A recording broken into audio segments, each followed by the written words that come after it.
1. The moment and the mission, what we are doing right now and why. 2.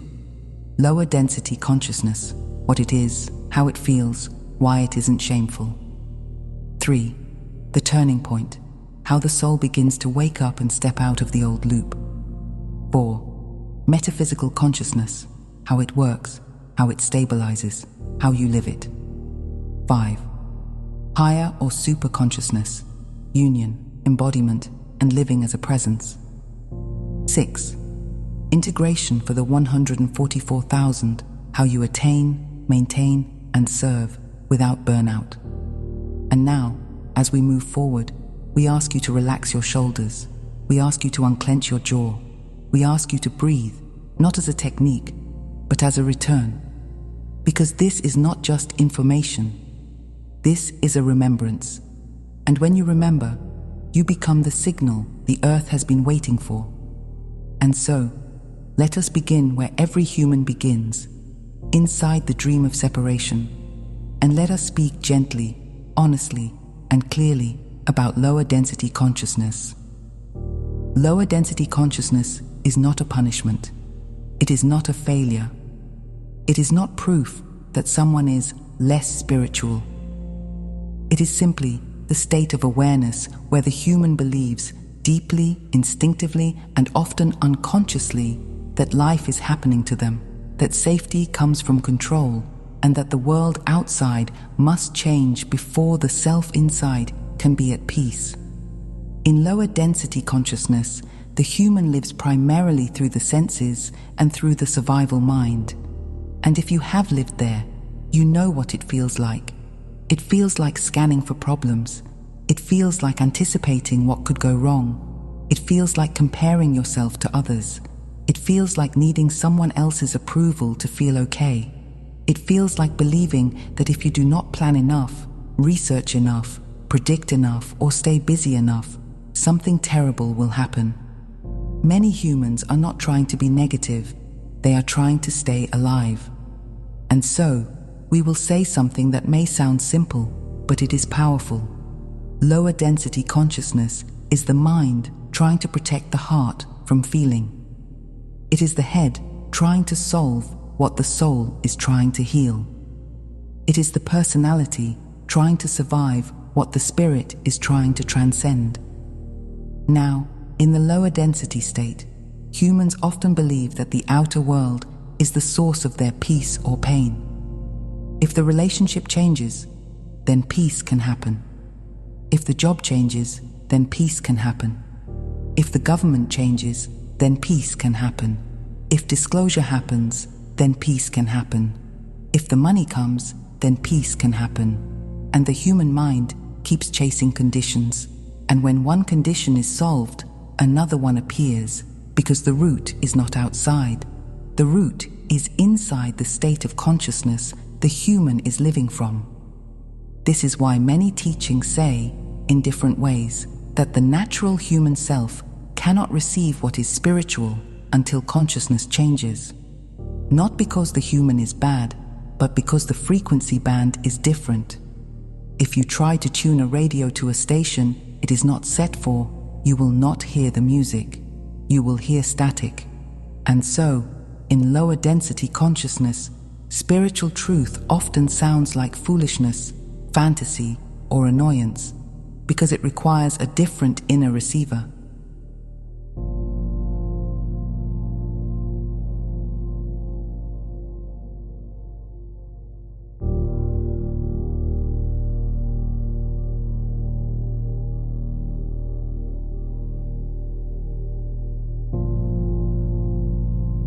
Here are some common signs you are operating in lower density consciousness. And again, this is not shame. This is simply clarity. You may feel reactive most of the time. You may feel like you are either bracing for impact or recovering from it.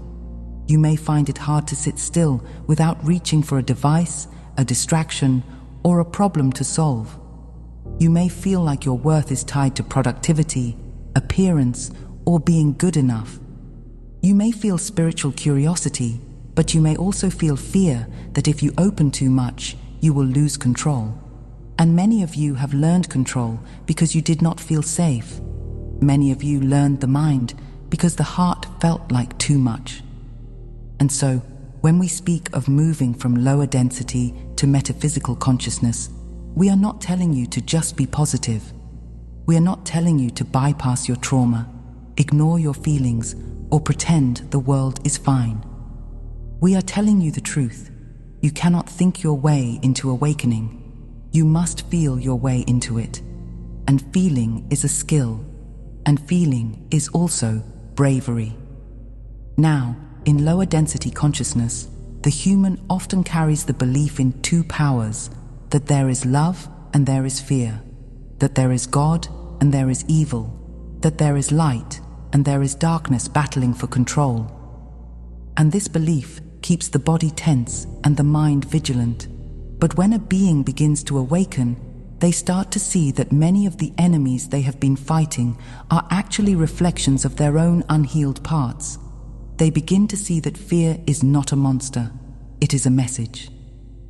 They begin to see that anger is not evil, it is energy asking to move. They begin to see that sadness is not weakness, it is the heart washing itself clean. And this is important because many of you lightworkers have tried to ascend by skipping this step. You have tried to jump to higher consciousness while leaving your lower emotions unacknowledged. And then your body speaks through anxiety. Your body speaks through pain. Your body speaks through exhaustion. Because the body is not your enemy.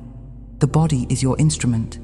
And so, the very first doorway out of lower density consciousness is not a crystal, not a mantra, not a new label. The first doorway is honesty. Honesty sounds like, I don't feel safe.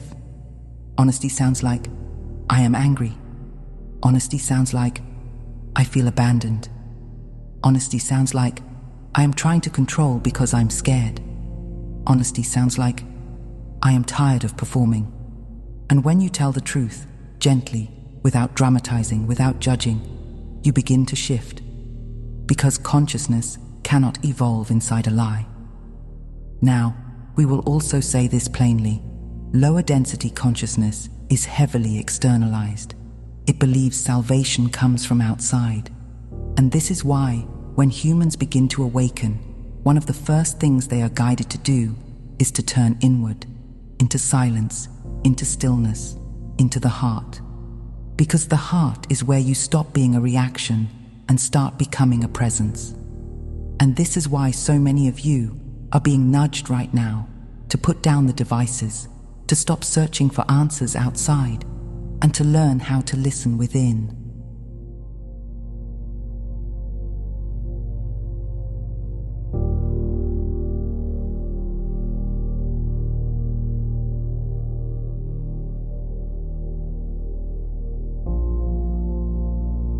And so, if you are in lower density consciousness right now, we want you to breathe and receive this. You are not behind. You are not failing. You are simply being invited to take the next step. And that next step is the beginning of metaphysical consciousness, which begins the moment you realize, my state matters, my awareness matters, my inner world is creating my experience. Now let us gently walk into that turning point together. There is a moment, sometimes quiet, sometimes dramatic, when the human life begins to feel too small for the soul. And this moment is not always pleasant at first. Sometimes it comes as boredom. Sometimes it comes as heartbreak. Sometimes it comes as losing interest in things that used to motivate you. Sometimes it comes as an inner question you cannot unhear. Is this all there is? And you may feel guilty for asking that question. You may feel ungrateful. But we tell you now, that question is sacred. That question is the soul knocking from inside the personality. This is the beginning of the turning point, and this is where the 144,000 mission becomes active, because the 144,000 are not better humans. They are humans who have reached the point where they are no longer willing to live unconsciously. They are no longer willing to sleepwalk through pain. They are no longer willing to outsource their power. They are no longer willing to blame everything outside themselves for what they are experiencing inside.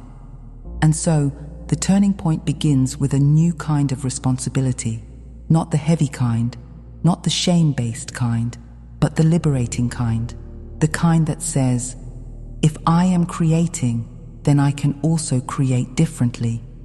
The kind that says, if my state matters, then I can choose a new state. The kind that says, if my consciousness is the secret, then I can learn how to work with it. Now, this is also where many of you begin to release things. You begin to feel nudged to let go of judgments, resentments, fear-based relationships, old identities, old stories. And some of you have felt that nudge for a long time, but you could not admit the experience was complete.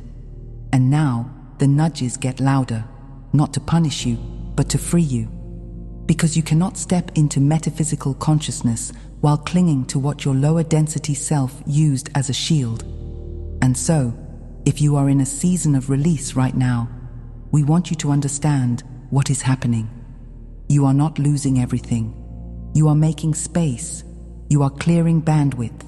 You are letting the old frequency fall away so the new frequency can stabilize.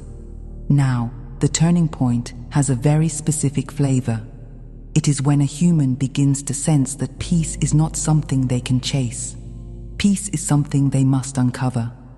And this is why so many spiritual lineages in so many forms teach some version of go within, be still, find peace inside yourself first. Because when peace is found within, it becomes contagious. It radiates. It becomes an atmosphere. It becomes something your loved ones can feel without you telling them what to believe. Now, we know something about humans. Many of you have never been taught how to be still. Many of you have been trained from childhood to focus on people and things, to stay stimulated, to stay distracted. And so, when you close your eyes, your mind becomes loud. It feels like a factory. It feels like noise. And you assume you are bad at meditation. But you are not bad at meditation. You are simply noticing what has been running the whole time.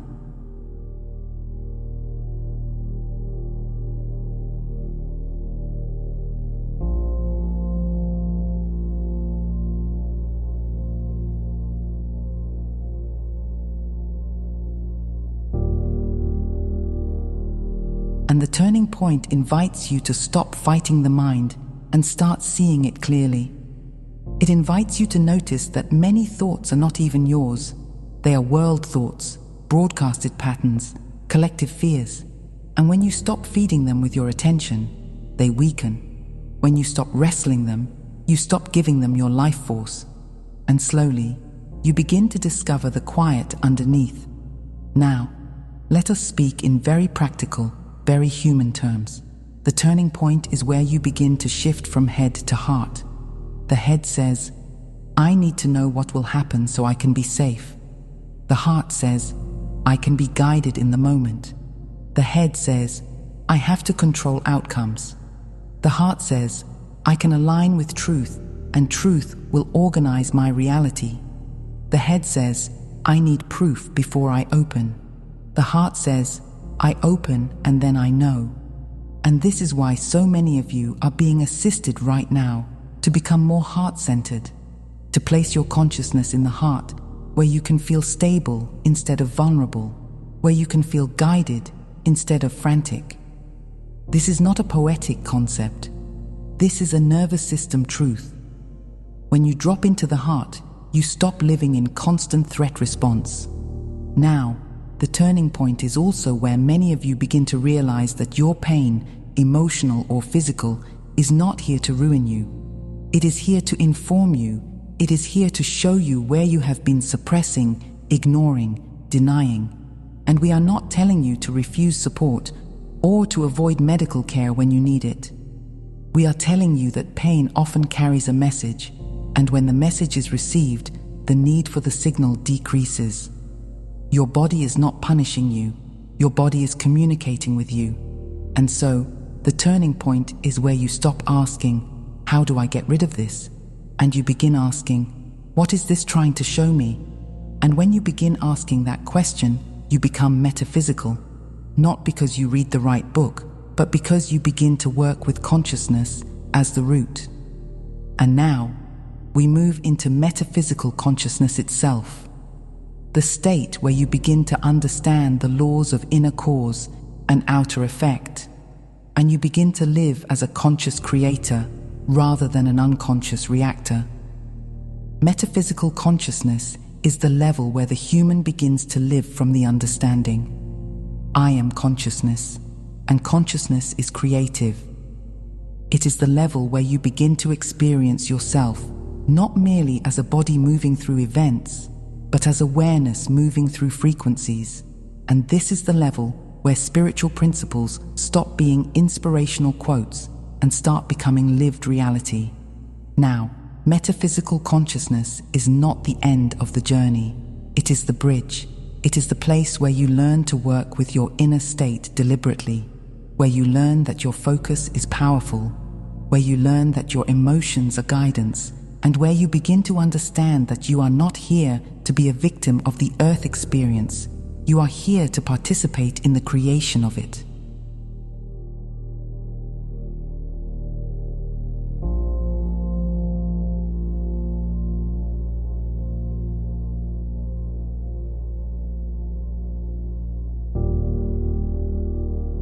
Many of you, as starseeds, arrived with this impulse already in you. You look at the world and you want to be part of the solution. And sometimes you assume that means you have to physically fix everything, personally, with your hands and your exhaustion. But metaphysical consciousness teaches you something more efficient and more true. You can contribute through alignment. You can create a reality where solutions exist and then tune yourself to that reality. You do not have to carry the whole planet on your back to be of service. You can be a frequency that calls forth what is already possible. Now, metaphysical consciousness also teaches you something very humbling and very freeing. Your mind is not the boss. The mind is a tool. It can be used beautifully. But when it becomes dominant, you burn out. When it becomes dominant, you live in analysis instead of presence.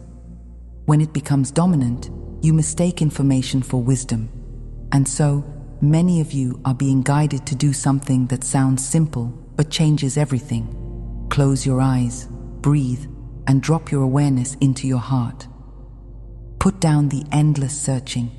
Put down the compulsive figuring it out. Learn to listen, learn to feel, because the heart knows what is true for you in a way the mind cannot calculate. Now, metaphysical consciousness is also where you begin to understand the difference between wanting and receiving. Many humans pray, manifest, or meditate as a way of trying to get something from the universe. They approach Source as if Source is withholding. They approach God as if God must be convinced, and then they wonder why they feel blocked. But metaphysical consciousness begins to show you, the moment you grasp, you tighten. The moment you demand, you contract. The moment you obsess, you signal lack. And lack cannot be the doorway to fullness. True meditation, true inner communion, is not about getting, it is about opening. It is about standing in the recognition that the kingdom is within, that the presence is within, and that you are not trying to force life, you are allowing life. The most powerful inner practice is not, how do I make this happen, but let the highest move through me. Now, let us speak plainly about how you attain metaphysical consciousness in a way that is grounded and doable. You begin to notice your state, not once a week, not only when things fall apart. You begin to notice your state daily. You ask, am I in my head? Am I in my heart? Am I bracing? Am I open? And when you notice you are in the head, you do not punish yourself. You simply return. You return by breathing. You return by feeling your feet. You return by softening your belly. You return by letting your heart be the center of your awareness for a few minutes. and that is enough to begin. You also begin to practice emotional honesty. You stop calling your feelings wrong. You stop labeling your sensitivity as weakness. You learn to feel the emotion without making it a life sentence. You learn to let an emotion move like weather, because it is not meant to be permanent. It is meant to be processed.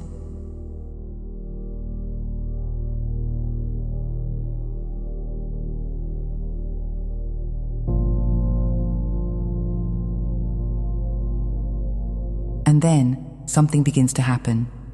You begin to receive guidance, not always as a booming voice, often as a quiet knowing, often as a gentle nudge, often as a sense of not that and yes, this. And you learn that you do not need to predict everything to be safe. You can be guided moment by moment. And this is where your life begins to feel lighter, because you are no longer trying to carry it alone. Now, metaphysical consciousness is also where you begin to understand service differently. You stop trying to save people. You start trying to shine. You start trying to be stable. And you recognize that sometimes your most powerful service is forgiveness, prayer, compassion, or simply refusing to contribute to the collective panic. There is a teaching hidden in plain sight, practice, not conversation. It is not enough to read truth and admire it. You live it. You embody it. If you have only a small amount of peace today, you share a small amount of peace. If you have only a small amount of love today, you share a small amount of love. If you have only a small amount of patience today, you share a small amount of patience. You give what you have, and the giving expands you. And this is where the 144,000 mission becomes very real. Because you are here to be leaders, guides, and teachers, not necessarily through titles, not necessarily through stages, but through frequency. More awakenings are coming, and many newly awake humans will need steady hearts to mirror. They will need people who can hold space without superiority. They will need people who can explain things simply, kindly, and clearly, and that is you. And so, metaphysical consciousness is where you become the bridge. But the bridge is not the destination. The bridge is what carries you into the direct experience of the divine within, the state we call higher or super consciousness, where you stop merely believing in unity and begin to live it. Higher or super consciousness is not a personality upgrade. It is not spiritual bragging rights. It is not a badge that says, I am more advanced.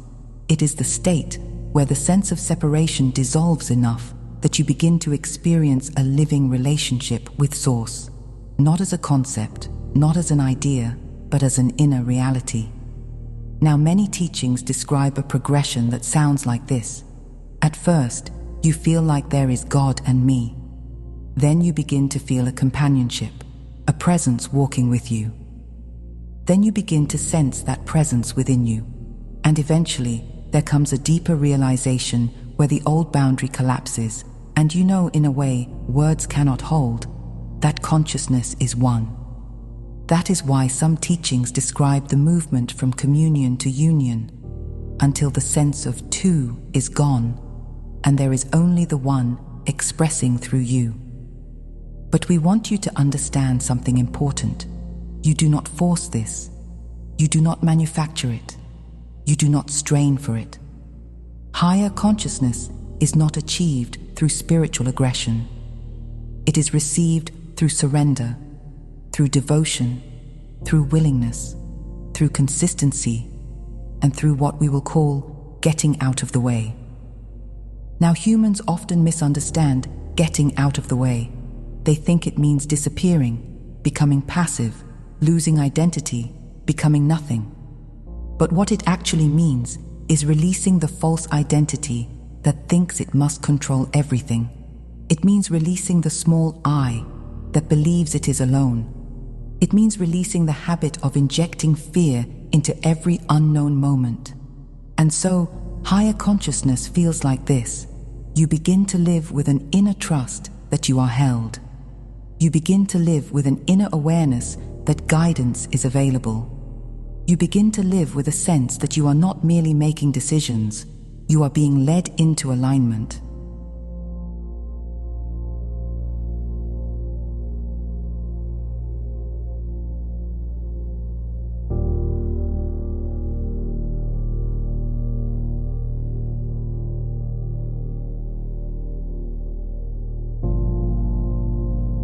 And yes, the mind will still exist, the body will still exist, you will still have preferences, but the center shifts. You are no longer ruled by reaction, you are ruled by presence.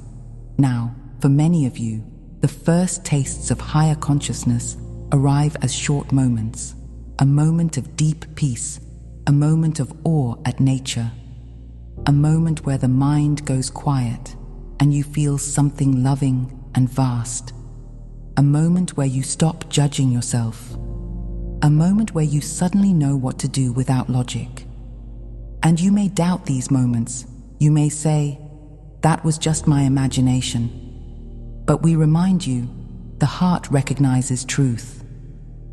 Some teachings describe this as something gentle arriving within you like a small birth, like grace entering consciousness in a way you can barely grasp at first, and then, as you keep returning, it grows, it strengthens, it changes the whole quality of your life.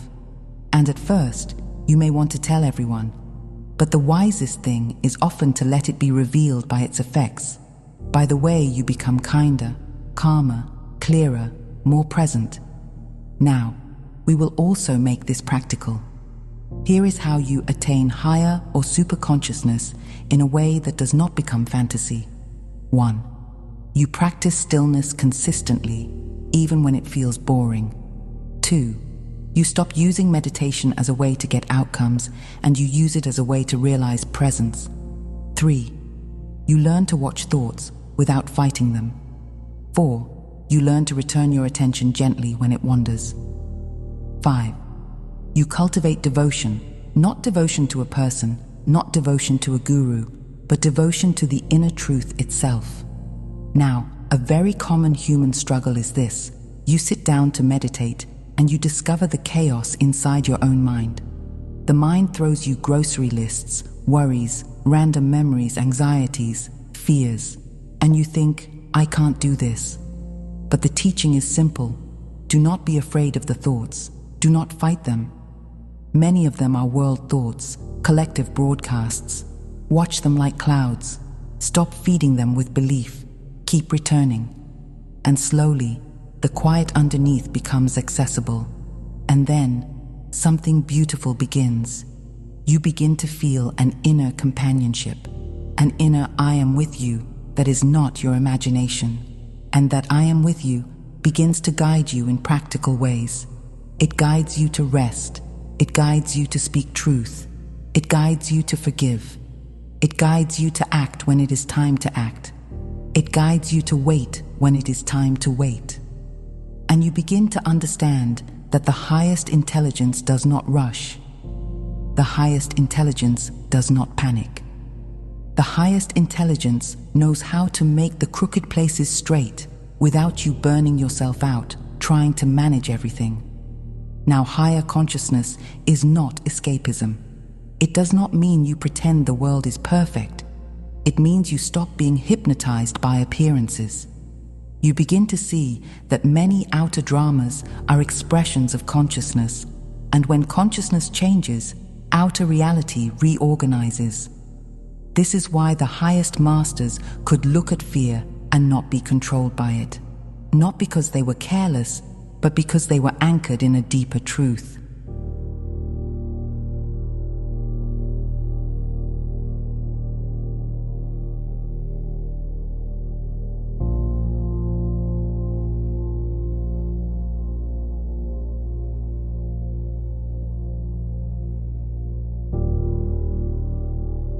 And this is also why we say to you, the 144,000 mission is not about fighting darkness. It is about dissolving the hypnosis of separation inside yourselves so that you become a stabilizing frequency for others. It is about becoming so rooted in inner peace that your very presence becomes a benediction. Now, there is a final point we want to make about super consciousness. It is not permanent for most humans at first. It comes in waves. It comes in moments. And you do not judge yourself when it fades. You simply return. You keep practicing. You keep opening. You keep surrendering. Because if it is possible to touch union even briefly, it becomes possible to stabilize it more and more. And now we come to the final movement, integration. Because the point is not to have spiritual experiences and then fall apart in daily life. The point is embodiment. The point is living this in your relationships, your choices, your nervous system, your service, and your joy. And that is where the 144,000 become what they came to be. We want you to understand something very clearly. You do not graduate from one level of consciousness and never touch it again. Humans cycle. Humans move through layers. You may have a day of deep super consciousness, and then a day where your lower density self is triggered by a text message. That is not failure. That is integration. Integration is when you stop making your lower self the enemy. Integration is when you stop pretending you do not have fear. Integration is when you can hold your own hand through the human moment while staying connected to the higher truth. And so, here is the simplest way we can describe the 3 levels again, in human terms. Lower density consciousness says, I am separate and I must control to be safe. Metaphysical consciousness says, my state matters, I can shift, I can align, I can create. Higher or super consciousness says, I am not separate, I am the presence expressing here. Now, the 144,000 mission is centered on this now, because Earth is at a point where information is not enough. Humans have more information than ever. They can search for facts in seconds, and yet their hearts are not necessarily more peaceful. Their minds are not necessarily more wise, and many of them are overwhelmed, overstimulated, and terrified of uncertainty. And so, what the collective needs now is not more data. It needs more coherence. It needs hearts that are stable. It needs nervous systems that are regulated.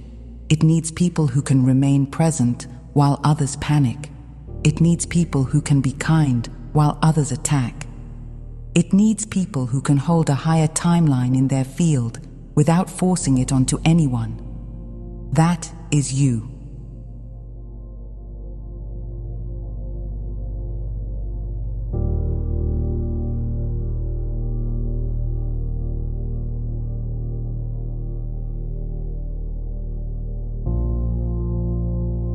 And we want to say something that may surprise you. You do not need to convince anyone of the 144,000 mission. You do not need to prove you are a starseed. You do not need to argue with skeptics. You simply need to become so aligned that your life becomes a quiet evidence of inner truth. That is real leadership. Now, let us talk about how you attain and stabilize these levels in daily life in a way that is simple and doable. First, you practice release. You let go of judgments, resentments, and fears when you notice them. You stop keeping them as identity. You stop feeding them as personality. You treat them as energy ready to move, and you allow that movement. Because you cannot stabilize higher consciousness while clinging to lower density emotional loops. Second, you practice heart centering, not when you remember once a month. You practice it daily. You close your eyes. You put your awareness in your heart. You breathe. You let the heart lead for a few minutes. You do it in the car. You do it before sleep. You do it when you are about to react. You do it when you feel lost. Because the heart is where you receive guidance that the mind cannot calculate. Third, you practice stillness. And you stop trying to make stillness a performance. You stop trying to meditate right. You learn to watch thoughts like broadcasts. You learn to return gently. You learn patience. You learn perseverance. You learn the difference between forcing and allowing. And as you do, you begin to taste the deeper presence that is already within you. Fourth, you practice service as frequency, not service as self-sacrifice. You learn to contribute by being aligned. You learn to contribute by holding a vision of peace and living as peace. You learn to contribute by forgiving, by praying, by being kind, by being steady. You learn to be part of solutions without burning yourself out, trying to physically fix everything. Fifth, you practice emotional integration. When pain shows up, you stop making it proof that you are broken. You treat it as communication. You ask what it is pointing to. You allow yourself to feel what you have been suppressing. And you do this gently and with support when needed. Because you are not here to ascend through suffering. You are allowed to evolve through ease, through joy, through relaxation, through love. You are creator beings, and you get to decide how you grow. Sixth, you practice remembering your true scale. You are not as isolated as you think. You are connected to more of yourself than your physical mind can remember. Many of you are beginning to awaken cross-connections to other aspects of your oversoul, and this helps you access more wisdom, more guidance, more capacity. And as you begin to see yourself as a collective consciousness, not just a small unit, you naturally align with higher truth. Now, this is the integration path. You do not chase superconsciousness as a peak experience. You build a foundation that can hold it. You become stable enough to receive it. You become humble enough to allow it. And you become kind enough to live it without superiority. And this is the true 144,000 mission. Not a mission of pressure, but a mission of presence. Not a mission of exhaustion, but a mission of coherence. Not a mission of saving others, but a mission of becoming the frequency that helps others remember they can save themselves. And as you do this, you will notice something. The world may still be chaotic, but you will not be chaos. The world may still be loud, but you will be quiet inside. The world may still be afraid, but you will be guided. And this is how New Earth arrives, not as an announcement, but as a lived reality, one awakened nervous system at a time, one heart-centered being at a time, one conscious creator at a time. We love you. We see you. We know what it has taken for you to be here, to stay in your bodies, to keep going, to keep opening. And we assure you, you are not late. You are right on time. And we are with you, always, closer than you have been taught to believe. If you are listening to this, beloved one, you needed to. I leave you now. I am Tia of Arcturus.